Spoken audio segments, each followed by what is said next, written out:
ہم کریں گے ہر مظلوم کی حمایت۔ السلام علیکم، میں ہوں حرین فاطمہ اور آپ دیکھ رہے ہیں حمایتی نیوز HD چینل۔ نظر ڈالتے ہیں آج کی اہم خبروں پر۔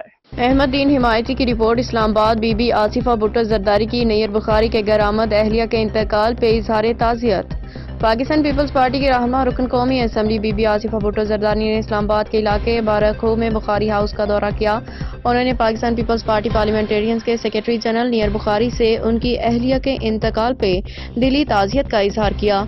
بی بی آصفہ بھٹو زرداری نے مرحومہ کے بلندی درجات کے لیے فاتحہ خوانی کی اور ان کے لواحقین کے لیے صبر جمیل کی دعا کی۔ اس موقع پہ پیپلز پارٹی کی مرکزی سیکریٹری اطلاعات شازیہ مری، پیپلز پارٹی شعبہ خواتین سندھ کی صدر شگفتہ جمانی بھی ان کے ہمراہ تھیں۔ دونوں رہنماؤں نے بھی نیر بخاری سے تعزیت کرتے ہوئے مرحومہ کے ایصال ثواب کے لیے دعا کی۔ بی بی آصفہ بھٹو زرداری نے اس موقع پہ کہا کہ دکھ کی اس گھڑی میں پارٹی قیادت و کارکنان نیر بخاری ان کے اہل خانہ کے ساتھ ہیں۔ پاکستان پیپلز پارٹی کی قیادت کے جذباتی تعلق اور عوامی رہنماؤں کے ساتھ یکجہتی کی مثال ہے۔